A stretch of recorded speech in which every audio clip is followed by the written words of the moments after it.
সারা দুনিয়া লিখে দিলেও মানুষ মানুষের কাছে সাহায্য চাইবে না। চাইবেন কি?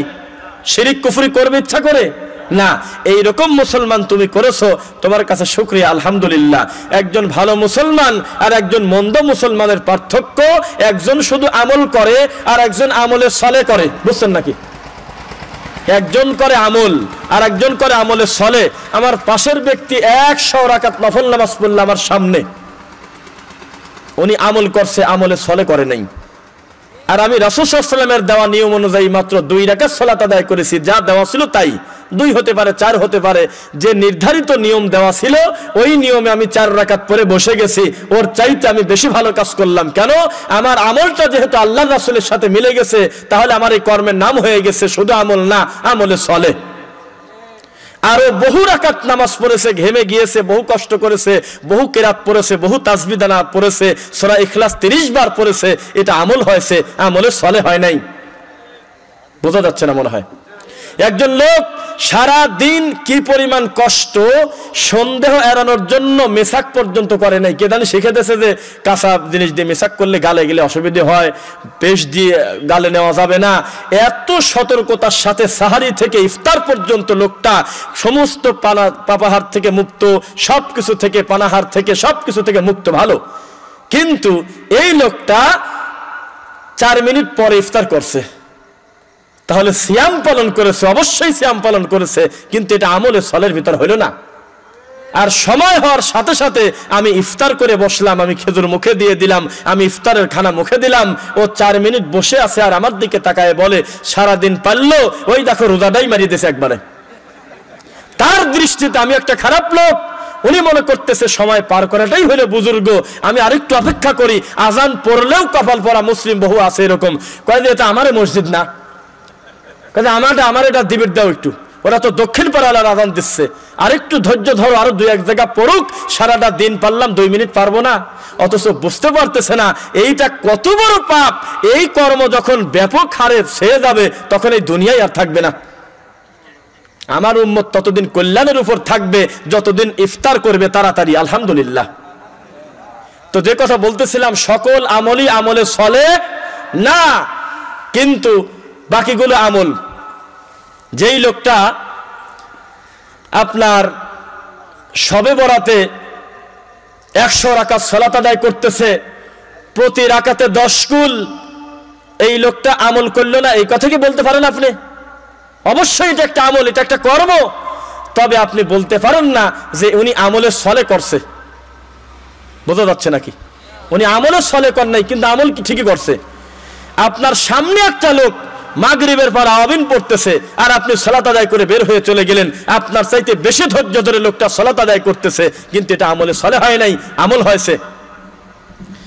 একটু গলার কণ্ঠ দিয়ে কথা বলতে হচ্ছে, জোরে করে, মাইক টানবে তো আমার কথা? জি ঠিক আছে, ইনশাল্লাহ। আমি আগাবো না, মাইক আগে আসবে। বাহ, খুব ভালোবাসেন আমাকে দেখি, আলহামদুলিল্লাহ। যে কথা বলতেছিলাম, সকল আমলই আমলে সলে নয়, ওই আমলটাই শুধু নাজাত দেবে বিচারের মাঠে, যেটা নাম হবে আমলে সলে অথবা আমালে মুহাম্মদ সাল্লাল্লাহু আলাইহি ওয়াসাল্লাম। গোটা কোরআন মাজিদ আয়াতের সংখ্যা কত বললাম? একটু কথা বলেন না একটু। আমি কিন্তু প্রথমে স্বীকার করছি আপনারা আমার উস্তাদ, আমি আপনাদের ছাত্র। আর কোনো কথা আছে? ওই সারা বাংলাদেশের কানা মুফতি, দাবা, মাজা, কুসেয়া, আল্লামা, শাইখুল হাদিস, সবার উদ্দেশ্যে আমার বক্তব্য বহু আছে। আমি বলছি, এ কানা মুফতি ডক্টর জাকির নায়েক তো নিজেই বলতেছে আপনারাই আলেম থাকেন, আমি মাত্র একজন ছাত্র, আমি কোরআনের ছাত্র খাদেম। এই কথা বলার পর এর চাইতে বড় বিনয়ী কোনো মানুষ হতে পারে? কোন জ্ঞানে তোরা এই লোকটার পিছনে লাগলি? উনি তো কোনোদিনও বলে নাই যে আমি শাইখুল হাদিস, আমি আল্লামা, আমি দাবা, আমি কুসেয়া, আমি মাজা, এ তো কোনোদিনও বলে নাই। উনি নিজেকে পরিচয় দিচ্ছে আমি আল্লাহর কোরআনের একজন ছাত্র। তোরা মৌলানাই থাক, তোরা দাবাই থাক, তোর মুফতি তুই বাঁচিয়ে খা, এই লোকটার পিছনে তুই লাগলি কেন? উনি তো নিজেকে ছাত্র বলছে, ও তো বলে নাই বাংলাদেশ, ভারত, পাকিস্তান, সারা দুনিয়ার সকল মুফতির চাইতে আমি বড় মুফতি। তাহলে আমরাও খারাপ বলতাম যে লোকটা অহংকার করে কেন? উনি নিজেকে তো প্রথমেই বলে নিয়েছে যে আমি বহু সকল ধর্মের বা বিভিন্ন ধর্মের আমি একজন ছাত্র মাত্র। তো ছাত্রর ভুলভ্রান্তি ছাত্রর বিষয়ে হতে পারে কিনা? কিন্তু তুমি বড় হুজুর, তুমি বলতেছো কাফের, নাউজুবিল্লাহি মিন যালিক। তো ছাত্র একটা নিরাপদ শব্দ, বাঁচে দেওয়ার একটা বড় শব্দ। ছাত্র বললে বিপদ কম, আর নিজেকে বেশি পণ্ডিত বললে বিপদের আর শেষ নাই। কথা বুঝছেন নাকি? বহু প্রতিষ্ঠানের শিক্ষক হওয়ার চাইতে বহু প্রতিষ্ঠানের ছাত্র হওয়ার মর্যাদা আল্লাহর কাছে বেশি। কথার কি ওজন বুঝতেছেন নাকি? নাম বলেন না, বহু মাদ্রাসা আছে রে বাবা, বিল্ডিং এর এই মাথা তো মাথা দেখা যায় না, 10 তালা 12 তালা, একটু বলছে যে নারায়ণ তাকবীর আর 10,000 ভাড়া গেছে ছাত্র। বিরাট দাবাদের বসবাস, বিরাট মাজার বসবাস, বিরাট আল্লাহর সিরিয়ালের বসবাস। সেখানে শিক্ষকতা করার চাইতে আল্লাহর কসম আহলে হাদিস সালাফি মানহাজের একজন দ্বীনি প্রতিষ্ঠানের একটা ছাত্রর মর্যাদা আল্লাহর কাছে বেশি। আমার কথা বুঝলেন নাই মনে হয়? কারণ ও পড়তেছে হলো কাকা বলেছেন, দাদা বলেছেন, মেজো হুজুর বলেছেন, আর এই ছোট মানুষটা পড়তেছে আল্লাহ বলেছেন, নবী বলেছেন। মর্যাদা কার বেশি? ও আল্লাহর কোরআন মাজিদের আয়াত টিকাচ্ছে হলে মুরব্বির কথার সাথে মিললে টিকাবো, না হলে ভাব। আর এই ছেলেটা সালাফি মানহাজের একটা ছোট ছাত্র, এই বুদ্ধি এই ব্রেন ওর অলরেডি ঢুকে গেছে মাথায়, এই চিন্তা যে আমার সারা পৃথিবীর আমার বাপও যদি বিপক্ষে চলে যায় যাক, কিন্তু কোরআন এবং সহিহ হাদিস আমি অবজ্ঞা করতে পারি না। তাহলে এটা কি আপনাদের বিশ্বাস হয় দুনিয়াতে বহু বড় বড় প্রতিষ্ঠানের ছাত্র হওয়ার চাইতে একটা টিনের ওস্তাদ হওয়ার চাইতে কিছু প্রতিষ্ঠানের ছাত্র হওয়ার যোগ্যতা আল্লাহর কাছে বেশি? তো এই প্রতিষ্ঠানে বসে বা এই প্রতিষ্ঠানে ছাত্র দিয়ে, অথবা মারকাজুস সালাফি হতে পারে, জামিয়া সালাফিয়া হতে পারে, দারুল হুদা হতে পারে, যারাই দাওয়াতি কাজ করার জন্য গুরুত্বপূর্ণ প্ল্যাটফর্ম করেছেন, সংখ্যার বিবেচনা কিন্তু সত্যের মাপকাঠি নয়। তোদের তুলনায়, তাদের তুলনায়, আপনাদের তুলনায় ছাত্র সংখ্যা, উস্তাদ সংখ্যা যদি আমাদের কম হয়, 4845 সহিহ মুসলিম হাদিসের রাবি হলো সাওবান রাদিয়াল্লাহু আনহু, তিনি বলেন লা তাযালু তাইফাতুম মিন উম্মতি যাহিরিনা আলাল হক। পৃথিবীর সব মানুষ গোমরাহ হবে, কথাটা একটা মিথ্যা কথা। আমার উম্মতের একটা দল সর্বদা হকের উপরে থাকবে। লা ইয়াদুররুহুম মান খাযালাহুম, দূর থেকে যতই চেষ্টা করুক তাদের 4 পয়সার ক্ষতি করতে পারবে না। হাত্তা ইয়াতি আমরুল্লাহি ওয়া হুম কাযালিক, এই রকমই তারা সর্বদা হকের উপরে বিজয়ী থাকবে। ইলা ইয়াউমি ইউবআসুন, ইয়াউমুল কিয়ামা, ইয়াউমুস সাআহ, কিয়ামত পর্যন্ত তারা হকের উপরে থাকবে। আলহামদুলিল্লাহ। সহিহ মুসলিম 4845 নম্বরের শেষের অংশে আছে ওহুম যাহিরুন, আরে দুনিয়াতে থাকবে তো থাকবেই, এই দলটা বিচারের মাঠে আল্লাহর সামনে বিজয়ী অবস্থায় উঠবে। আলহামদুলিল্লাহ। তাহলে আপনি ভেজাল ঘি বিক্রি করেন, আপনি সারা জীবন 2 নাম্বার দুধ খাচ্ছেন, আপনার ভাগ্যে খারাপ জিনিস সরিষার তেল খাচ্ছেন, এই কথা বলার সুযোগ কিন্তু আমার নাই যে দুনিয়াতেই খাঁটি সরিষার তেল নাই, তাই কি বলতে পারেন? আপনি শিরিক বিদআত করতে পারেন, আপনি ভুলভ্রান্তি করতে পারেন, এই কথা বলার সুযোগ নাই যে দুনিয়াতে হকের উপরে কেউ নাই, তা বলার সুযোগ আপনার নাই। কেননা আপনি চিনতে না পারেন, আল্লাহকে কেউ না কেউ তো চেনে। আপনি আল্লাহকে কলমের মধ্যে ঢোকা নিতে পারেন, কেউ না কেউ তো মনে করে যে 20 নম্বর সূরা তাহা 5 নম্বর আয়াতে আল্লাহ বলতেছে, তার মুখের কথাই থাক, আর রহমানু আলাল আরশিস তাওয়া, রহমান কোথায় থাকেন? একটা মানুষ কি পরিমাণ বিকৃত মস্তিষ্ক হলে, কি পরিমাণ কোরআন বিদ্বেষী হলে আল্লাহর কোরআনের স্পষ্ট এই আয়াতটাকে অস্বীকার করে বলা যায় যে আল্লাহ যতই আপনি বলেন যে আপনি উপরে আছেন, আপনি বললে তো হবে না, আপনি আমার কলবে ঢুকে গেছেন। নাউজুবিল্লাহ। এর চাইতে বড় জুলুম কি হতে পারে কোরআনের উপরে? এক জায়গায় শোনা গেল যে কোরআনের একটা আয়াত নিয়ে অথবা কোরআন নিয়ে একটা বাজে কথা বলছে, বলে নাউজুবিল্লাহ। অবশ্যই একজন মুমিনের কষ্ট লাগবে, আমরা অস্বীকার করব না। একটু টিস্যু চাইছি, খুব মারাত্মক জিনিস চাইছি কিনা হিসাব করা কঠিন। একটু টিস্যু চাইলাম আমি, যেখানে যদি টিস্যু থাকে।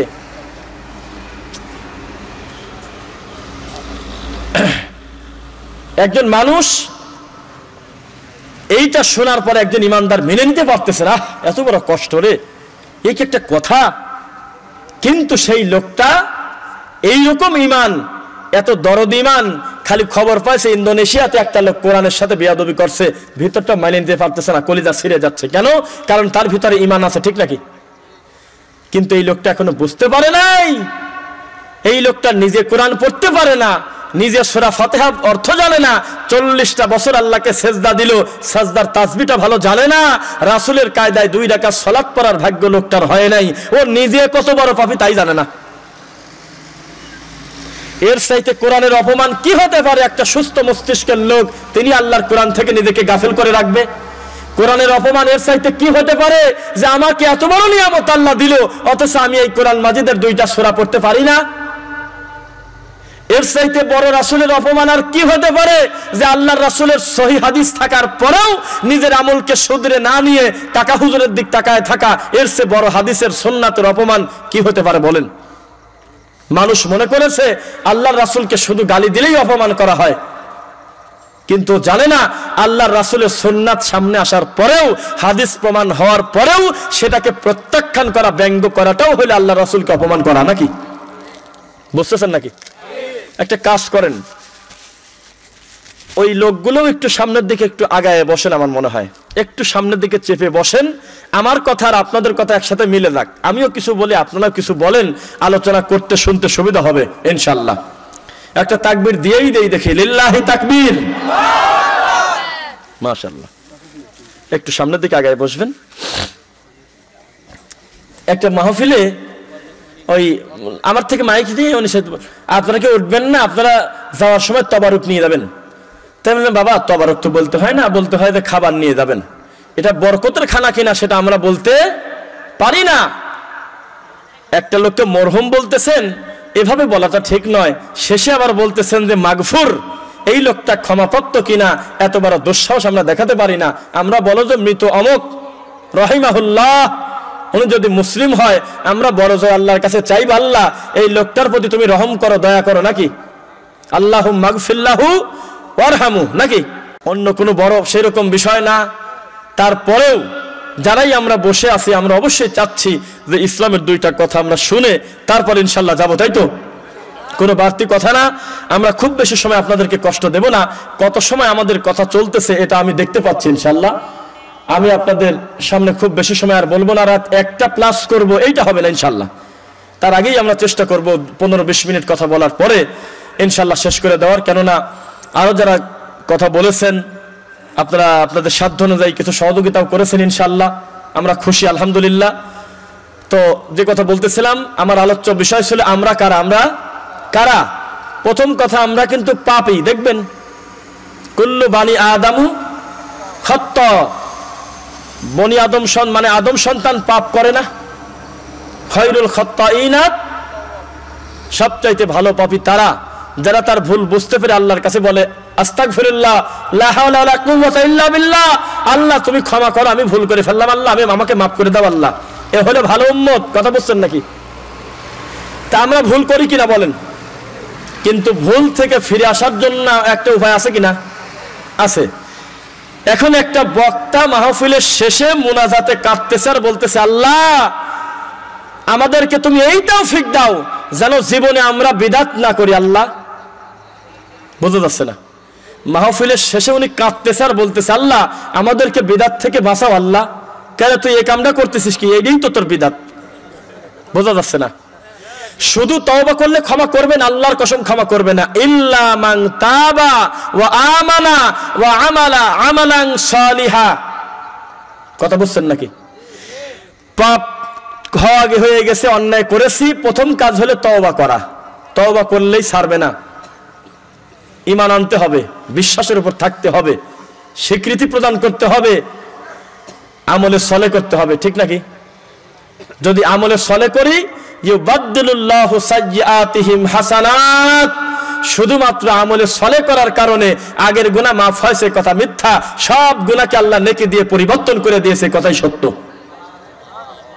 কিন্তু যদি তওবা করে কিন্তু আমল পরিবর্তন করে না, লোকটা গুনাহকে গুনাহ মনে করে কিন্তু তওবা করে, কিন্তু আবার ওই একই ধরনের আমল করে, আমলে সলে করে না, তাহলে জীবনেও তওবা কবুল হবে না, কোনোদিনও না, কোনোদিনও না। যেমন একটা লোক পেশাব করতে বসে রানিং পেশাব চলতেছে, এমন অবস্থায় যদি 40 বারও ওযু করে, ওযু হবে না। কারণ আগে ওই কাজ থেকে নিজেকে পবিত্র করতে হবে, আগে পরিত্যাগ করতে হবে, আগে ওখান থেকে পরহেজ হয়ে তারপরে ওযু করতে হবে, নাকি? একটা লোক বিদআত করতেছে, শিরিক করতেছে, আমলে সলে করে না, এমন অবস্থায় সারা জীবন তওবা যদি করে, আমল যদি পরিবর্তন না করে, ক্ষমা হবে না। তাহলে ক্ষমা পাওয়ার শর্ত হলো নিজেকে চেনা। আল্লাহ আমাকে সম্মানী করেছে হলে আমলে সলের কারণে, আল্লাহ আমাকে গুনাহগার করেছে বা আমাকে পাপী, আমি অন্যায়কারী, আমাকে জাহান্নামে দেবে শুধুমাত্র আমল না করার কারণে নয়, আমলে সলে না করার কারণে। বুঝতেছেন নাকি? বাঘের বাচ্চা ছাগলের সাথে পানি খেলে কার দোষ? সে তার নিজের ওজন ভুলে গেছে। আমরা কারা? একজন মুসলমান যদি মনে করে যে আল্লাহ কত দয়ালু, আল্লাহ বলতেছে মান জাআ বিল হাসানাতি ফালাহু আশরু আমসালিহা, কেউ যদি একটা নেক কর্ম করে সর্বনিম্ন প্রতিদান হলো 1 এ 10, 1 এ 10। আবার আল্লাহ বলতেছে মাসালুল্লাযীনা ইউনফিকুনা আমওয়ালাহুম ফি সাবিলিল্লাহি কামাসালি হাববাতিন আমবাতাত সাবআ সানাবিলা ফি কুল্লি সুমবুলাতিন মিআতু হাব্বা ওয়াল্লাহু ইউদাঈফু লিমান ইয়াশা। আছে নাকি? এখানে আল্লাহ বলতেছে তোমরা যে দান করো, নেক কর্ম করো, একটা কিছু করো, তোমার মনে হচ্ছে সাধারণ একটা কাজ, কিন্তু আমি আল্লাহ দৃষ্টান্ত দিলাম ওই বীজের মতো। একটা বীজ তুমি জমিনে পুঁতে দিলে, কিছুদিন পরে ওখান থেকে 7টা মানে শীষ বের হয়ে গেছে। 7টা শীষ। কয়টা শীষ? 7টা শীষ। এবং প্রত্যেকটা শীষে 100টা দানা আল্লাহ ছড়ায় দিয়েছেন। এখানে কত হইল? 700। কেবল বলতেছে 1 এ 10, এখন বলতেছে কত? 700।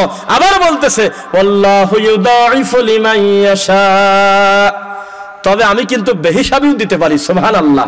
এত গুনাহগাতা কিসের? আমি তো আল্লাহ, আমি দিতে পারি বেশি।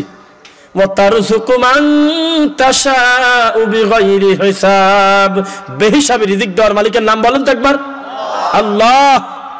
আবার বলতেছে ওয়ামা তুকদ্দিমু লিআনফুসিকুম মিন খাইরিন তাজিদুহু ইনদাল্লাহ।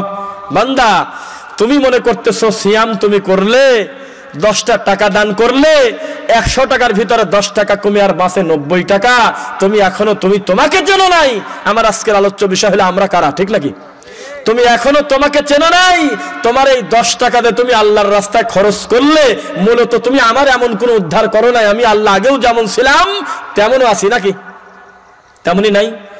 এখানে একটা হাদিস বলি, সহিহ বুখারী 4454, 4454 নম্বর হাদিস। হাদিসের রাবি হলো আব্দুল্লাহ ইবনে আব্বাস রাদিয়াল্লাহু আনহুমা। নাম শুনেছেন নাকি? তিনি বলতেছে যে আবু বকর রাদিয়াল্লাহু আনহু ঘর থেকে বের হয়ে আসলেন। শুনতেছেন? বের হয়ে এসে দেখে যে উমর রাদিয়াল্লাহু তাআলা আনহু এখনো বসে নাই, পরিস্থিতি বড় জটিল, তিনি সবার সাথে কথাবার্তা বলতেছেন। তখন আবু বকর রাদিয়াল্লাহু তাআলা আনহু বললেন ইজলিস, বসে পড়ো, ইয়া উমর, হে উমর তুমি বসে পড়ো। ফাআবা উমর, সঙ্গে সঙ্গে উমর অস্বীকার করে বসলেন। আবা মানে কি বলেন দেখি? অস্বীকার করা। তিনি বসলো না। তখন কি করলো জানেন? সাহাবীরা ঘুরে আবু বকর রাদিয়াল্লাহু তাআলার কাছে চলে গেছে।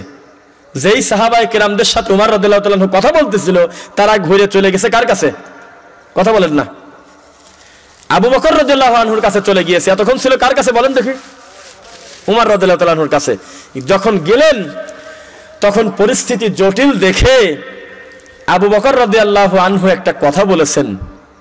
তিনি বলেছেন ফামান কানা মিনকুম, তোমাদের ভিতরে যদি কেউ, বোঝা যাচ্ছে, তোমাদের ভিতরে কেউ ইয়াবুদু মুহাম্মাদান সাল্লাল্লাহু আলাইহি ওয়াসাল্লাম, তোমাদের ভিতরে কেউ যদি মুহাম্মাদের ইবাদত করে থাকো, মুহাম্মাদের পূজা করতে এতদিন যদি এরকম কেউ থাকো, ফা ইন্না মুহাম্মাদান কদ মাত, তাহলে এ কথা ধরে নাও সত্যি সত্যি তোমরা যাকে ইবাদত করতে পূজা করতে তিনি আসলেই দুনিয়াতে নাই, তিনি মারা গিয়েছেন। তিনি হলেন মুহাম্মদুর রাসূলুল্লাহ সাল্লাল্লাহু আলাইহি সাল্লাম। ইয়া আবুদু মুহাম্মদ, যদি মুহাম্মাদের পূজা করে থাকো, ইবাদত করে থাকো, তাহলে মুহাম্মদ সত্যি দুনিয়াতে নাই। ওয়া মান কানা মিনকুম, আর যদি তোমাদের ভিতরে কেউ ইয়াবুদুল্লাহ, আল্লাহর ইবাদত করে থাকো, ফা ইন্নাল্লাহা হাইয়ুন, আমার আল্লাহ হলো চিরঞ্জীব। কি? আল্লাহ কি? লা ইয়ামুত, তার কোনো মৃত্যু নাই। আর কোরআন মাজিদের একটা আয়াত তিনি পড়লেন, সূরা আলী ইমরান আয়াত নাম্বার 185 যদি আমি ভুল না করি, ওয়ামা মুহাম্মাদুন ইল্লা রাসূল কদ খালাত মিন ক্বাবলিহির রাসূল আফা ইম্মাতা আও কুতিলান ক্বালাবতুম আলা আকাবিকুম ওয়া মান ইয়ানকালিবু আলা আকিবাইহি ফালান ইয়াদুররাল্লাহা শাইআ ওয়া সায়াজজিল্লাহু শাকিরিন। কি কথা! ওমা মুহাম্মাদুন ইল্লা রাসূল, মুহাম্মদ হলো একজন রাসূল মাত্র। আফা ইম্মাতা আও কুতিলান ক্বালাবতুম, তার পূর্বেও বহু রাসূল গত হয়ে গেছে, ঠিক নাকি? বোঝা যাচ্ছে নাকি? তারপরে হলো আফা ইম্মাতা আও কুতিলান ক্বালাবতুম আলা আকাবিকুম ওয়া মান ইয়ানকালিবু আলা আকিবাইহি ফালান ইয়াদুররাল্লাহা শাইআ। যেহেতু আল্লাহ রাসূল মারা গেছে, তোমরা কি এখন পৃষ্ঠ প্রদর্শন করবে, মুখ ফিরায় নেবে, নিরাশ হয়ে যাবে, নিজেকে ভেঙে ফেলে দিয়ে বলবে সবই গেল, তাই বলবে? বোঝা যাচ্ছে নাকি? আফা ইম্মাতা আও কুতিলা ওয়া মান ইয়ানকালিবু আলা আকিবাইহি ফালান ইয়াদুররাল্লাহা শাইআ। অথচ তোমরা আল্লাহ সুবহানাহু ওয়া তাআলার কোনো ক্ষতি করতে পারবে না। ওয়া সায়াজজিল্লাহু শাকিরিন, শুকরগুজারকারী, কৃতজ্ঞতা যারা স্বীকার করে অচিরেই তাদের জন্য রয়েছে সুসংবাদ। সুবহানাল্লাহ। বুঝতেছেন নাকি? এই কথা বলার পর আল্লাহর কসম, ইবনে আব্বাস রাদিয়াল্লাহু আনহু তিনি বলতেছে, এই আয়াতটা তো কোরআনে আগেই ছিল, এটা তো আগেই আয়াত নাজিল হওয়া আয়াত, কিন্তু যখন আবু বকর রাদিয়াল্লাহু আনহু এই জটিল পরিস্থিতিতে বললেন আল্লাহর রাসূলের লাশটা সামনে নিয়ে, তখন আমাদের মনে হলো জীবনের প্রথম কোরআনের এই আয়াতটা শুনলাম। আমরা পাথর হয়ে গেছি, ভার হয়ে গেছি, আমাদের শরীরের ওজন আমাদের পাও নিতে পারতেছে না। পরিস্থিতি বড় জটিল, বলার সাথে সাথে সমস্ত লোক ঠান্ডা হয়ে গেছে। যারা অস্থির হয়ে গিয়েছিল আল্লাহ রাসূলের মৃত্যুতে, তারা অস্বাভাবিক হয়ে গিয়েছে। একটা আয়াত যথেষ্ট। কয়টা? কপালপুরা জাতির ৬,২৩৬টায় হয় না, তাও জিলাপি খায়, তাও মোরা খায়, তাও তাবিজ বেচে খায়, হয় না। একটা আয়াত দিয়ে একজন মুমিনের আল্লাহর প্রতি ঈমান আনা যথেষ্ট। কেন? কারণ হলো আমরা সামি'না ওয়া আতা'নার জাত। আমাদের গতি হলো শুনলাম কি মানলাম। কথা যদি আল্লাহর হয়, কথা যদি রাসূলের হয়, নো এক্সকিউজ, শুনলাম কি মেনে নিলাম, এর নাম হলো মুমিন। সামি'না ওয়া আসাইনা না, শুনলাম মানলাম না, এটা হলো ওই ঘাড়তেরা জাত যাদের উপরে আল্লাহ বৃষ্টিতে পানি দেওয়া বাদ দিয়ে রক্ত দিয়েছিল, ব্যাং দিয়েছিল, হুকুম দিয়েছিল, ফরিং দিয়েছিল, এটা তাদের কাজ। উম্মতে মুহাম্মাদীর শ্রেষ্ঠত্ব কোন জায়গা?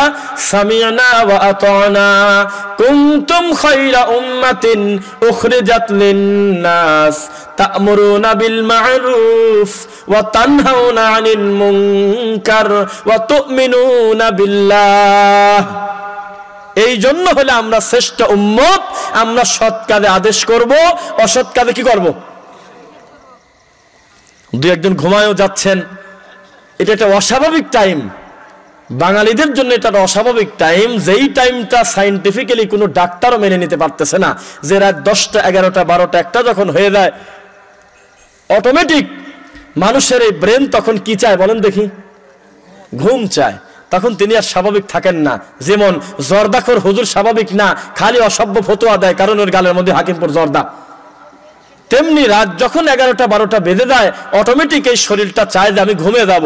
আল্লাহ রাসূলের হাদিসটা এই হুজুররাই তো পড়েন, আপনারা যারা বসে আছেন, যে আল্লাহর রাসূল এশার সালাতের পরে অতিরিক্ত কোনো কথা না বলে তিনি নিদ্রায় যেতেন। যদিও এটা ভালো কর্ম, ওয়াজ করতেছি আমরা কোরআন হাদিসের কথা, কিন্তু এটা তো রাত 2টা 1টা বাজানোটা আসলে অশোভনীয়, ঠিক নাকি? না বুঝতেছেন না?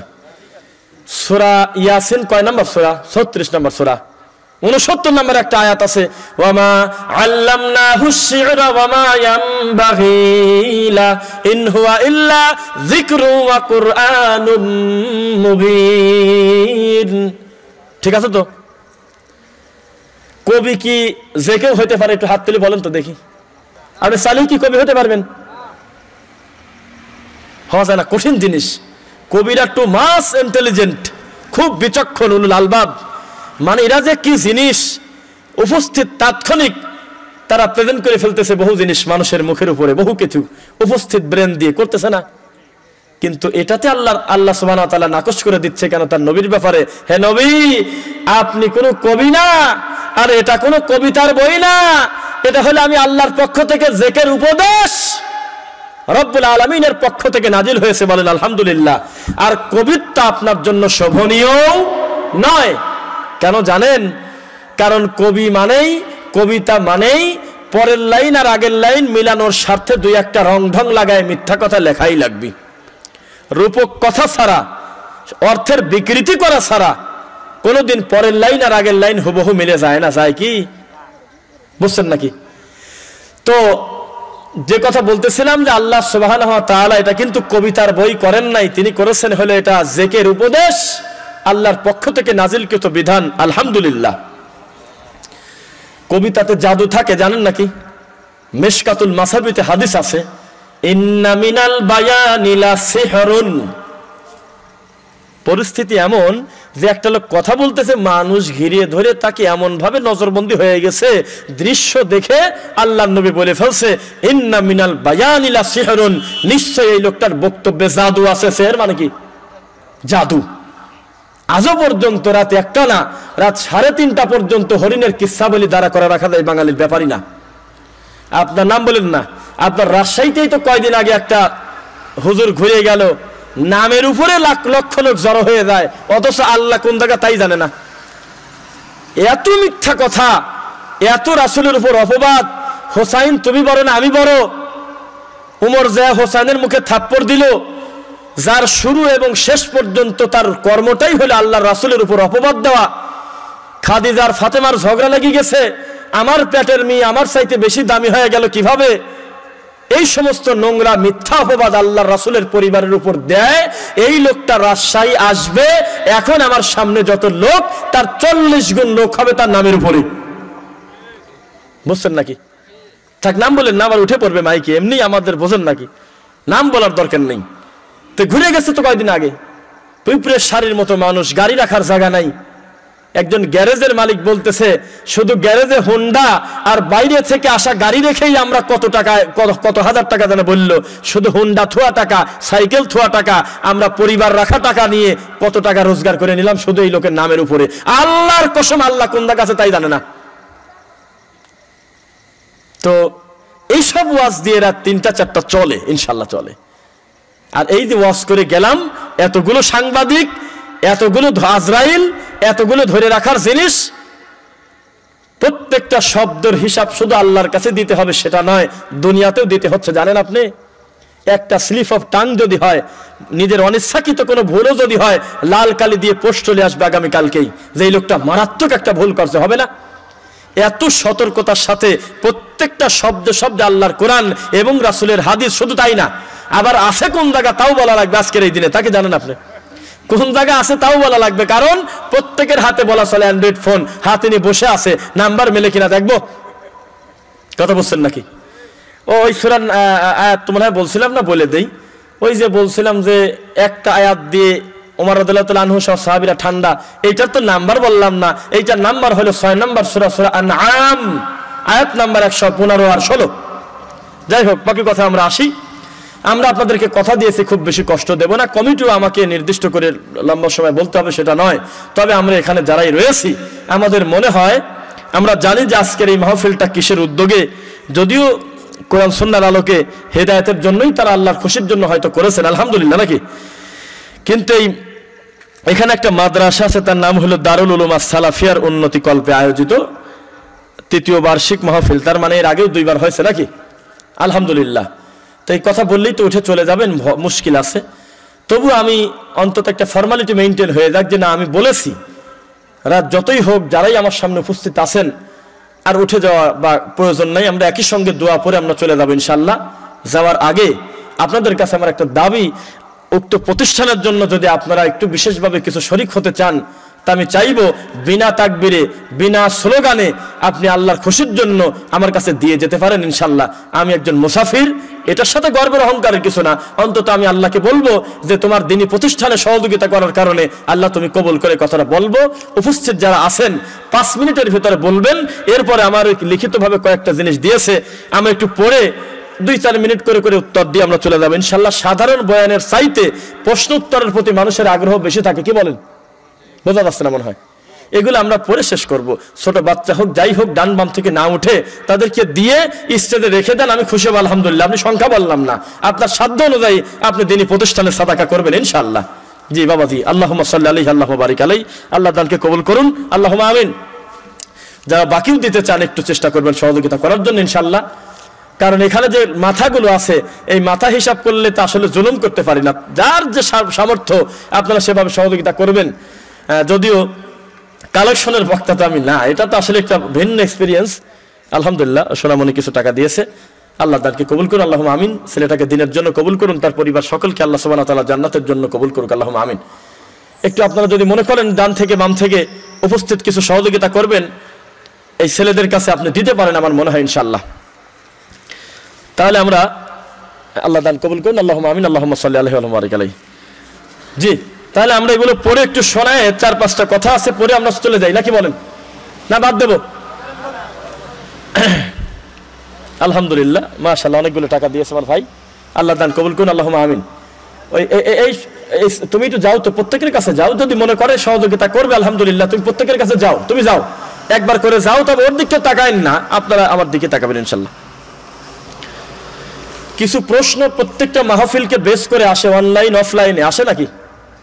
বহু মানুষের কথা আছে, আপনার দৃষ্টিতে মনে হচ্ছে কই আমরা তো বেদাত করি না, কই আমরা তো মিলাদ পড়ি না, তো আমরা তো নবীকে নূর নবী বলি না, আমরা তো নবীকে নূরের তৈরি বলি না, আমরা তো মারা মানুষের কাছে সাহায্য চাই না। আরে বাবা, কেউ না কেউ তো চায়, কোথাও না কোথাও তো চায়। এর রাজশাহীতেও তো মাজার আছে, কি বলেন? কথা বুঝতেছেন নাকি? তো ভুলের ভিতরে এটা থাকলে আমাদের তাৎক্ষণিক সামনে যারা আছে তাদের শিরিক বেদাত করা জরুরি না। আপনাদের ওসিলায় হাজারো মানুষ লাখো মানুষের কাছে কথা পৌঁছে যাবে, তাদের উপকার হোক, আল্লাহ কবুল করো, আল্লাহুম্মা আমিন। আব্দুর রহমান নামে আমাদের এক ভাইজান জানতে চেয়েছেন, আল্লাহর নবী নূরের তৈরি হলে আপনাদের সমস্যা কি? এটা বললাম, এটাই হয়ে গেল। কেবলই আমরা এই বিষয়ে বললাম মনে হয় যে তার মানে আমাদের দেশে আবেগ, বললাম আমি কিন্তু বলেছি মাঝে মধ্যেই যে আমাদের এই বাঙালির আবেগ বাদ দিলে আর কিছুই থাকে না দিন ধর্মের। কত যে আবেগ, উনি জোর করে হলেও আল্লাহর নবীকে নূর বানাবে, নাউজুবিল্লাহ। মানে আল্লাহ বলতেছে কত জাআকুম মিনাল্লাহি নূর, এখানে বোঝাচ্ছে কি ও তা বুঝতে চাচ্ছে না। এই নূর মানে কি? আল্লাহ বলতেছে কিতাবুন আনজালনাহু ইলাইকা লিতুখরিজান নাসা মিনাজ জুলুমাতি ইলান নূর, এই নূর মানে কি তাও বুঝতে চাচ্ছে না। ও একবারে ডিসিশন নিয়ে ফেলছে আল্লাহর নবী হলে নূরের তৈরি, নাউজুবিল্লাহ। আল্লাহ বলতেছে কুল ইন্নামা আনা বাশারুম মিসলুকুম ইউহা ইলাইয়া আন্নামা ইলাহুকুম ইলাহু ওয়াহিদ, তাতে বলতেছে আমার কি? মানে আল্লাহর কোরআনের আয়াত শুনে বলতেছে তাতে আমার কি, আমি নূর বানাই ছাড়বো। ওনার ধারণা যে আমার নবীকে যদি মাটির তৈরি বলি তাকে মনে হয় খাটো করা হলে, নাউজুবিল্লাহ মিন যালিক। এটাই তার শ্রেষ্ঠত্ব। আদম সন্তান তিনি হবেন, তার পিতার নাম আব্দুল্লাহ, তার মায়ের নাম আমিনা। তিনি ব্যথা পেলে তার ব্যথা লাগবে, আঘাত পেলে তার শরীরে রক্ত ছিল, তিনি পেশাব পায়খানা করেছেন, তারও স্ত্রী সন্তান ছিল। তিনি আমাদের মতো মানুষ, তবে সম্মানের দিক থেকে আমাদের সাথে কোনোদিন তুলনা তার নাই। আল্লাহ ক্লিয়ার করে দিচ্ছে আমার রাসূলের কাছে ওহী আসে, তোমাদের কাছে ওহী আসে না। তিনি একজন নবী, আমরা একজন আব্দুল্লাহ, আমরা নবী না, বুঝছেন নাকি? কিন্তু আমরা কেন জানি নবীকে মানুষই অস্বীকার করতে চাচ্ছি। যারা বলে যে আল্লাহর নবী নূরের তৈরি না মাটির তৈরি, তাদের কাছে একটা প্রশ্ন রেখে প্রশ্ন শেষ করব। সেটা কি? আল্লাহর নবী নূরের তৈরি, এইটা প্রমাণ করতে গেলে আপনাকে প্রথমে বলতে হবে যে আল্লাহর নবী মানুষই না, নাউজুবিল্লাহ। আর মানুষ যদি আপনি স্বীকার করেন যে আল্লাহর নবী মানুষ, তাহলে মানুষ যে সে মাটির তৈরি, কিসের তৈরি? দাউদ আলাইহিস সালামের মাছের, দাউদ আলাইহিস সালাম কি লেখছে দেখেন, দাউদ আলাইহিস সালাম মাছের পেটে ছিল, এটা কি ঠিক? আরে কি বলে, দাউদ আলাইহিস সালাম মাছের পেটে থাকবে কেন? হ্যাঁ, ভুল লিখেছে। হ্যাঁ, তো কিসের সাথে কি লেখছে, তাই না? আখেরি মুনাজাত বলতে কি বোঝায়? আখেরি মুনাজাত বলতে বোঝায় যে এই মুনাজাতটা শেষ হলে ওই হুজুর বিষ খাবি, আর নয়তো ফাঁসি নিবি। আর নয়তো গায়েব জানি ফেলছে, কিভাবে জানি, ওই মাথার পর ঠাটা পড়বি। তাছাড়া আমরা তো আরবিতে বুঝি আখের মানে শেষ, আওয়াল মানে শুরু। তাহলে মরা পর্যন্ত আখেরি মোনাজাত কথাটা এই কথা কয় কে? আখেরি মোনাজাত মানে হলো শেষ মোনাজাত, কথা বুঝতেছেন না মনে হয়? হ্যাঁ, আর কোনো দরকার নেই। বা সুন্দর কথা বলছে, আর জীবনে দোয়া করার দরকার নেই। আখের মানে কি কত কর না কে? শেষ। তাহলে ওর কথাই তো মিথ্যে কথা। তার মানে আমাদের এক ভাই বলছিল যে হুজুর আমার একটা প্রশ্ন, কি কয়, আমাদের এলাকায় মাহফিল হলেই হলো বাদ মাগরিব হালকা জিকির পরিচালনা করিবে নমক থাকে না। কয় আমার প্রশ্ন, যে আমার বয়স আজ 40-45 বছর হয়ে গেল, আমার জীবনভর খালি দেখতেছি হালকা জিকির, এই কি মোটা হয় না কোনোদিন? মানে এই জিকির কি কোনোদিন একটু ভারী হয় না? একে হালকাই থাকবি। তো এদের আখেরি মোনাজাত আলাদের হলো এই অবস্থা। কয় আখেরি মোনাজাত, কিন্তু সারা জীবন করতেইছে, এটা শয়তানি করতেছে। আল্লাহ তাদের থেকে উম্মতকে হেফাজত করুক, তাদের প্রতারণা থেকে জাতিকে হেফাজত করুক। আল্লাহ রাসূলের দোয়ায় যার পেট ভরে না, ওকে না মানুষ। আল্লাহ রাসূল মাজলিসের শেষে, কোরআন তেলাওয়াতের শেষে কি পড়তে হবে বলে নাই? বলেছে তোমরা মানুষ, তোমাদের ভুলভ্রান্তি হতেই পারে, তোমরা একটা কাজ করো, সুবহানাকা আল্লাহুম্মা ওয়া বিহামদিক আশহাদু আল্লা ইলাহা ইল্লা আনতা আস্তাগফিরুকা ওয়া আতুবু ইলাইক।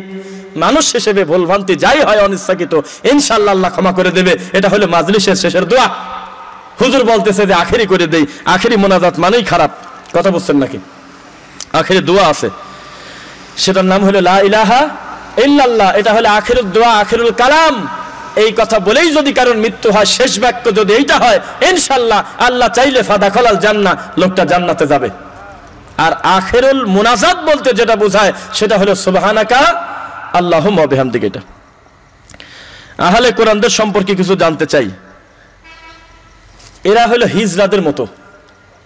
হিন্দুর একটা নিজস্ব আইডিওলজি আছে, ওদের কিন্তু পরিচয় আছে নাই? কথা বলে না দেখি। খ্রিস্টানের একটা পরিচয় কিন্তু আছে, যে আল্লাহ হলো একজন সৃষ্টিকর্তা, আল্লাহর ছেলে হলো ঈসা, আল্লাহর বউ হলো মরিয়ম। তাহলে ওর কিন্তু একটা পরিচয় কিন্তু আছে, আপনাকে কিন্তু গোপন রাখে না, জানতে দেশে যে ও এই এই এই এই কারণে খ্রিস্টান। বৌদ্ধ ধর্মের মানুষের তাদের নিজস্ব একটা পরিচয় আছে, আছে না? আইডেন্টি আছে নাকি? ক্লিয়ার করে দেশে। কিন্তু আহলে কোরআনের জাতের কোনো পরিচয় নাই। এ মানুষই না, একবারে খারাপ। কারণ ও জানে না আল্লাহর একজন মানুষের কাফের হওয়ার জন্য, ঈমান হারা হওয়ার জন্য আল্লাহর রাসূলের হাজারো হাদিস তো বহুদূরের কথা, একটা সুন্নাতকে নাক ছিটকালে যথেষ্ট। একটা হাদিসকে ব্যঙ্গ করে, স্পষ্ট একটা সহিহ হাদিসকে যদি কেউ কটাক্ষ করে, কাফের হওয়ার জন্য আর কিছু লাগলো কি বলেন দেখি? ও কোরআন আর হাদিসটাকে দুই জিনিস মনে করছে, নাউজুবিল্লাহি মিন যালিক। অথচ জানে না দুইটাই হলো ওহী, একটা ওহী মাতলু, একটা ওহী গায়রে মাতলু। ও মনে করছে কি কোরআন আলাদা, হাদিস আলাদা। নাউজুবিল্লাহ। আরে বাবা, তুই হাদিসের সহযোগিতা ছাড়া, আল্লাহর ওই ওহীটা ছাড়া 2 রাকাত সালাত আদায় করার উপায় তো তোর নাই। কোন গানে মনে করলো যে কোরআনের সাথে এটা সাংঘর্ষিক? জি না, ওটা কোরআনেরই ব্যাখ্যা। আলহামদুলিল্লাহ, কোরআন যার উপরে নাজিল হয়েছে, ওই মানুষের কওলি, ফি'লি, তাকরিরি, তার কথা কাজ, মৌনসম্মতি মূলত আল্লাহরই ওহী। সুবহানাল্লাহ। কেননা আল্লাহ তো বলেই দিয়েছে, ইন হুয়া ইল্লা ওয়াহয়ুন ইউহা। তিনি যা বলে সেটা কি? ওহী। ওহীর বাইরে যদি কথা বলতেন তিনি, লা আখাযনা মিনহু বিল ইয়ামিন, আমি বাম হাত ধরতাম না। কোন হাত? খালি একজন পারে, আপনারা কথাই কন না। তাহলে আল্লাহ কোন হাত ধরতো? ডান হাত। সুম্মা লাকাতানা মিনহুল ওয়াতিন, আল্লাহ প্রাণ সিঁড়ি কেটে দিতেন, কণ্ঠনালী কেটে দিতেন। আল্লাহু, কথা বুঝছেন? সুতরাং হাদিস অস্বীকার যারা করে, নিজেকে আহলে কোরআন বলে, আপনি নিশ্চিত থাকেন ওরা মানুষই না। লকব মকব দূরে থাক। অন্য ধর্মের লোকের তো একটা জাত আছে, বোঝা যায় যে ও কি কারণে কাফের। এ আবার কোন জাতি? হাদিসই অস্বীকার করে ফেলছে, নাউজুবিল্লাহ। অথচ সে মুখ দিয়ে বলে লা ইলাহা ইল্লাল্লাহ। আল্লাহ প্রতারকদের থেকে এই জাতিকে তুমি হেফাজত করো। ইমানটাকে আল্লাহ আমাদের সরল মানা মুসলিম দিনী ভাই বোন তাদের এই নোংরামিতে যেন পাও না দেয় আল্লাহ। জন্ডিস হলে কবিরাজের কাছে সুতা নিয়ে জন্ডিস মেপে দেখা হয়, এটা কি সঠিক? সত্যি করে বলেন তো, বহু গ্রামে নাই এরকম? এই তো, জন্ডিস হলে কবিরাজের কাছে গেছে, কবিরাজ করছে কি পা থেকে নাক পর্যন্ত বা কপাল পর্যন্ত প্রথমে একটা সুতা মাপছে, মাপার পরে কিছু সময় একটু হাইফাই করে, দৌড়াদৌড়ি করে, একটু কৃষি করে, তারপরে আবার সুতা মাপ দিয়ে বলতেছে এই যে সুতা 2 ইঞ্চি খাটো হয়ে গেছে। তাহলে বোঝা গেল যে জন্ডিস এই পর্যায়ে আছে। এরকম সুতা মাপে, নাউজুবিল্লাহি মিন যালিক। এটা শিরকি চিকিৎসা। কি চিকিৎসা বলেন? শিরকি চিকিৎসা। কোন সুতার ভিতরে মঙ্গল নাই। মজার ব্যাপার, আপনারা ধরতে পারেন না। সুতা টুতা মেপে বহু কাণ্ড কারখানা করে শেষে বলতেছে বাড়িতে দেখ কুশলের রস খাওগা। বাড়িতে যা গুড় খাও গা। কেন গুড় খালি এমনি তো ভালো হয়, ডাক্তারি কথা অনুযায়ী গুড় খেলে, আখের রস খেলে এমনি জন্ডিস ভালো হয় ইনশাআল্লাহ।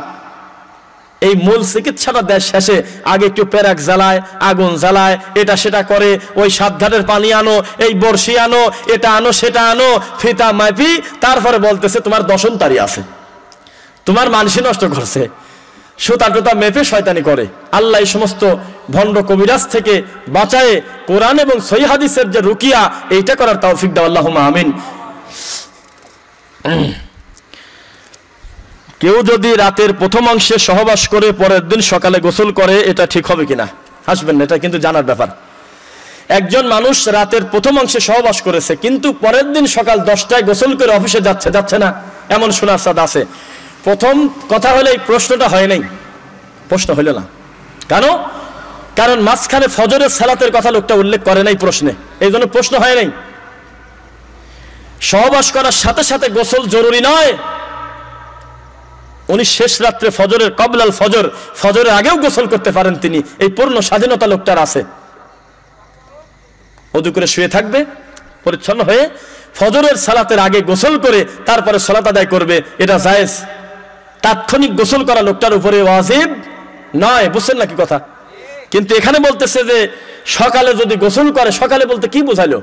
ফজরটাকে উল্লেখ করা লাগতো, কথা বুঝছেন নাকি? আপনি গোসল করলেন না, পরের দিন 8টা-9টার সময় স্বাভাবিক গোসল করলেন, মানুষ মনে করলো অফিসে যাচ্ছে, গোসল করে চলে যাচ্ছে, এইটা করবেন, এটা হারাম। কেন? আপনি তো মাঝখানে একটা সালাতকে কাদা করে দিয়েছেন, কথা বুঝছেন? আল্লাহ আমাদের আমলগুলো বুঝে শুনে করার তৌফিক দিক, আল্লাহুম্মা আমিন। অনেক বইয়ে আমাদের নবীকে হুজুর পাক বলা হয়েছে, এটাকে ঠিক একদম মনের কথা, কথা বুঝছেন? এটা কিন্তু এমনিও বলে যে হুজুর পাক বলেছেন, হুজুর পাকের এই কথা হুজুরে পাক ফরমাইয়াছেন, বলে নাকি? আছে না? হুজুর পাক বলেছেন। প্রথম কথা, দুইটা ভুল। পাকের আরবি বলেন তো দেখি, পবিত্রকে আরবি, পাকের আরবি বলেন। সুবহান মানে পাক, কি? সুবহান মানে পাক, পবিত্র। তো গোটা কোরআন মাজিদ, এত বড় কোরআনে সুবহান আর রাসূল শব্দই ঢোকে নাই। রাসূলকে সম্মান দেওয়ার জিনিসের অভাব নাই, আল্লাহ যা বলেছে যথেষ্ট, আলহামদুলিল্লাহ। কিন্তু রাসূল পাক এই কথা আপনাকে বলতে হবে না, বলতে হবে মুহাম্মাদুর রাসূলুল্লাহ। আর হুজুর বলতে যেটা বোঝায়, হুজুর শব্দ হা দ র মাদ্দা, তো তাই নাকি? হ্যাঁ, উপস্থিত লোককে আপনি হুজুর বলতে পারেন, কিন্তু হুজুর পাক আপনি আল্লাহর নবীকে কেন বলবেন বলেন? আর এই কথা বলার পর লেখছে, দোয়া লিখে গোল চিহ্ন দিয়ে রাখছে। এখন হুজুর পাক বললে তাও বলতেছে সাল্লাল্লাহু আলাইহি ওয়াসাল্লাম, মানুষ বিপদে আছে, হুজুর পাক বললেই মনে হয় আল্লাহর নবীকে বোঝানো হয়েছে। কিন্তু কপাল পোড়া জাতি এখনো বুঝতে পারে নাই, আল্লাহ রাসূলের নামটা যদি সুন্দর করে নিত, মুহাম্মাদুর রাসূলুল্লাহ সাল্লাল্লাহু আলাইহি ওয়াসাল্লাম, তাহলে মান সাল্লা আলাইহি ওয়াহিদাতান সাল্লাল্লাহু আলাইহি আশারা, একবার যদি আল্লাহ রাসূলের উপরে কেউ দরুদ পড়ে, 10টা মর্যাদা আল্লাহ তাকে দিবেন, 10টা গুনাহ মাফ করবেন, 10টা নেকি পাবেন, 10টা দারাজাত সম্মান তার বৃদ্ধি করবেন, সুবহানাল্লাহ। কিন্তু হুজুর পাক বললে লম্বা করবে, বলতে পারবেন কি? যাই হোক, আচ্ছা, মহিলারা দেখেন তো, মহিলারা যেহেতু কোথাও ইজতেমাই হয়ে সম্মিলিত অথবা জামাত আকারে কোথাও দিন শিখতে বা প্রচার করতে পারে না, তাদেরকে এগুলোর দায়িত্ব দেওয়া হয়নি, তাহলে কি মহিলা মাদ্রাসাও থাকবে না? অবশ্যই মহিলা মাদ্রাসা থাকবে, বুঝছেন নাকি? মহিলা মাদ্রাসা থাকবে, আমাদের মা বোনরা সেখান থেকে কি শিখবে? দিন শিখবে আমাদের বাচ্চারা। ওই আপনার রেস্টুরেন্টে যায় বাধা নাই, পার্কে যাচ্ছে বাধা নাই, মুফতির ফতোয়াই তো নাই ওই জায়গা, সারা দিন মার্কেট করতেছে, ঘেমে গেছে, বাধা নাই। যদিও মার্কেট করা হারাম কাজ, এই কথা কিন্তু আমরা কোনদিন বলি নাই, কিন্তু মার্কেট করার চাইতে আল্লাহর ঘরে গিয়ে সালাত আদায় করা কি বেশি পাপ? বোঝে না তো দেখি। মার্কেট করার চাইতে একটা মেয়ে সঠিকভাবে পর্দার ভিতরে আল্লাহর দিন শিখবে, এটা কি খারাপ কাম? আপনি যখন সঠিকভাবে মানে সহি ওয়েতে দিন শেখার ব্যবস্থা করে দেন নাই, তখন বাজারগুলো উন্মুক্ত হয়ে গেছে মহিলাদের জন্য, তখন মহিলা তাবলিগ হয়েছে। এটাও বলে রাখি, বিভিন্ন গ্রামে কিন্তু মহিলারা তাবলিগে যায়, জানেন তো আপনারা? এক জায়গায় চলে গেছে 200-500 মহিলা এক জায়গা হয়ে খালি কাঁদে, মাঝে মাঝে ভিডিও আকারেও দেখা যায়, কাঁদতেছে। কিস্তি বলে বিভিন্ন জিনিস বলে খালি কাঁদে, এসব বলতেছে। তো এটা কি ভালো কাজ? এর অপরাধ হলে আমরা নিজেরা তাদেরকে পর্দার ভিতরে মাহারাম লোক, সঠিক দিন ধর্ম তাদেরকে আমরা বোঝাতে পারি নাই, শেখাতে পারি নাই, আল্লাহর ঘর চেনাই নাই, চেনাইছি হলো বাজার মার্কেট, মসজিদে গেলে বলে আমরা ভোগ করি। নাউজুবিল্লাহ মিন যালিক। যার মুখ দিয়ে কথা বের হয় সে হলো বাংলাদেশের 10 জনের 5 জনের একজন দাবা। সে বলতেছে যে আহলে হাদিসরা নারী লোভী, তারা আল্লাহর ঘরে মহিলারা নিয়ে যায়। নাউজুবিল্লাহ মিন যালিক। অথচ মার্কেটে গিয়েছেন, রাস্তায় গিয়েছেন, ব্যাংকে সিরিয়াল ধরেছেন, পুরুষরা সালাত আদায় করবে আর মহিলার দরকার নাই নাকি? মনে করেন মহিলা জান্নাতে যাওয়ার দরকার নাই, একাই চলে যাবেন নাকি?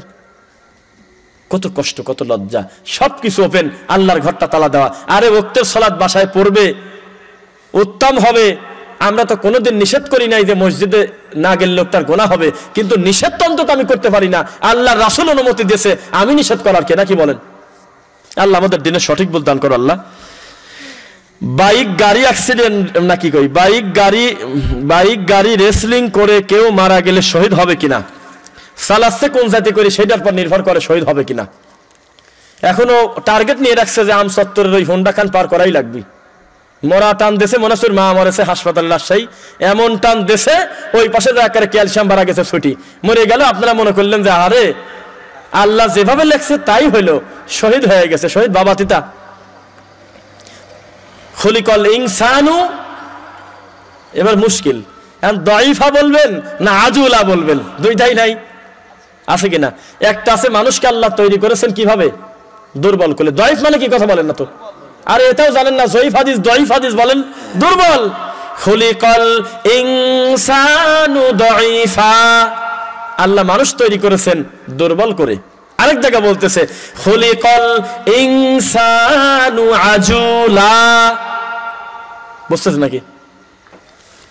মানুষকে তৈরি করেছেন আল্লাহ তরাপ্রবণ করে, তাড়াহুড়া করে বিনা কারণে। দেখতেছে সামনে ট্রাক দ্বারা আছে, তাও কা সাইকেল জোরে চালা, তাও রিক্সা ঝুমকা দিয়ে তুই জোরে যা, কেন ট্রাক খারাপ আছে যাবি কিভাবে? মানুষের স্বভাব এটা, মানুষের মানবিক ভাবে এটা, মানুষের নেচার।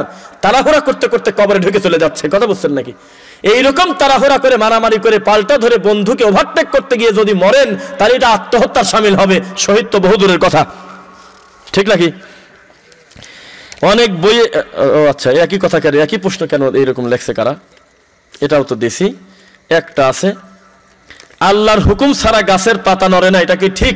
এমন কথা আছে না? তা আল্লাহর হুকুম ছাড়া যদি গাছের পাতা না নড়ে, তো প্রতিদিন হাজার হাজার মানুষ মুশরিক হচ্ছে, পীর ফকিরের কাছে সেজদা দিয়ে মাথা নত করে, এটাও কি আল্লাহই করাইলো?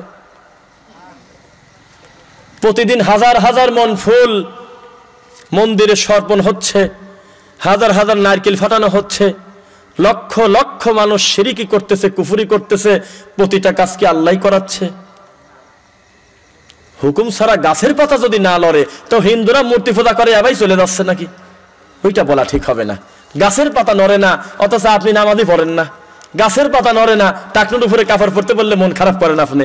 গাছের পাতা নড়ে না, শিরকি কুফরি করতেছেন। গাছের পাতা আল্লাহর হুকুমে লড়ে না, আপনি আবার কোন জাতি মুমিন? আপনি জানেন যে গাছের পাতা লড়ে না, মেয়ের সম্পত্তি ছেলেকে লিখে দিয়েছেন। কথাটা মিথ্যা কথা, এটা না।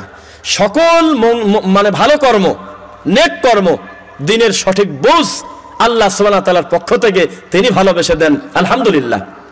কিন্তু যত মন্দ কর্ম, গুনাহের কাজ আমরা করি, শিরকি কুফরি করি, এটা ইবলিসের প্ররোচনায় করে, এটা আমাদের ভুল, আল্লাহ আমাদের জোর করে করাচ্ছে না, ঠিক নাকি? দলিল নেন না কে? সূরা বালাদ, সূরা কি বললাম? বালাদ। আগের সূরার নাম বলেন দেখি কি? সূরা ফাজর। আর আগের সূরা বালাদ নাকি?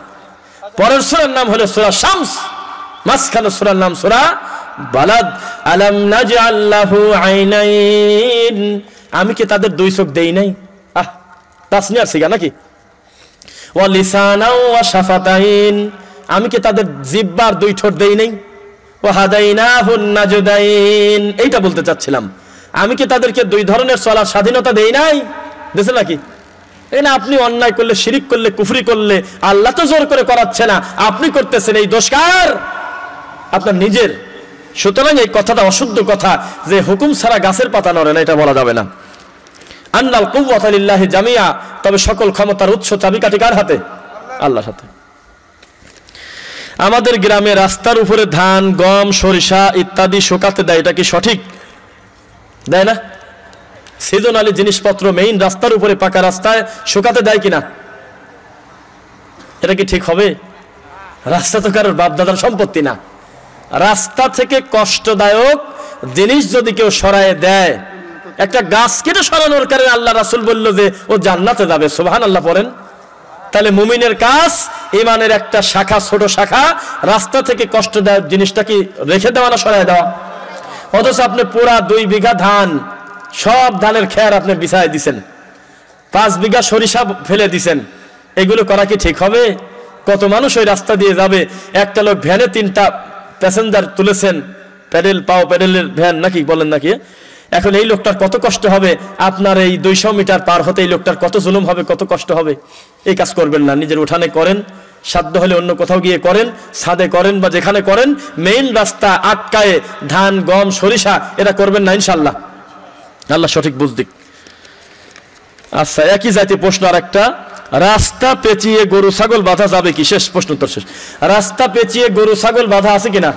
হোন্ডা নিয়ে যাচ্ছেন, সাইকেল নিয়ে যাচ্ছেন, লাভ দিয়ে গরু চলে আসলো, লাভ দিয়ে ছাগল চলে আসলো, মনে হচ্ছিল ফাঁকে, কিন্তু বড় দড়ি দেওয়া, বাঁধা আছে এক কর্নারে, কিন্তু পুরা রাস্তা জুড়ে দেয়, তখন এইদিকে আসে। আছে নাকি? বহু মানুষ অ্যাক্সিডেন্ট হয়, বিশ্বাস হয় আপনাদের? বহু মানুষ গরুর দড়ি, ছাগলের দড়ি, গাড়ির চাকার নিচে পড়ে অ্যাক্সিডেন্ট হয়। এর সে খারাপ কাজ আর নাই। এটা কত বড় পাপ। রাস্তার পর কি ঘাস আছে? এটা খাসিয়ত খারাপ। রাস্তার পর গরু কি খায়? হ্যাঁ, কি খাচ্ছে রাস্তার পর গরু? এটা খাসিয়ত খারাপ, বেয়াদব। বহু বাবা মা আলহামদুলিল্লাহ তাদের সাথে বেশি মায়া ছেলে সন্তানের প্রতি আর কারো নাই, স্বীকার করি, কিন্তু বহু বাবা মা ছোট ছোট বাচ্চা ছেলেদের রাস্তার কাছে ছেড়ে দিয়ে হয়েছে, মানে হিসাবই নাই যে করলামটা কি। বহু বাচ্চা এরকম অ্যাক্সিডেন্ট হয়ে ক্ষতি হয়ে যাচ্ছে। যে কোন হোন্ডার নিচে পড়ছে রে ধর, মায়ের ধর শুরু হয়ে গেল, জরিমানা শুরু হয়ে গেল, অথচ বুঝতে পারলো না যে এই বাচ্চা দৌড় দেশে, ও তো ডান বাম, মাশরিক মাগরিব ও শামস কমার বোঝে না। বুঝছেন নাকি? ইয়ামিন শিমাল বোঝে না, ডান বাম, পূর্ব পশ্চিম, কোন দিক আধারে দৌড় দিয়েছে, একটা গাড়ির নিচে পড়ে গেছে পেছায়। এই দোষ কি গাড়িওয়ালার? এই জন্য আপনারা সতর্ক থাকবেন। বাচ্চা ছেলে হোক, ধান, গম, ভুট্টা, সরিষা, যেটাই হোক, মেইন রাস্তার উপরে অবরোধ করে রাস্তার উপরে এটা করবেন না। এটা মানুষের কষ্ট দিতে পারেন না।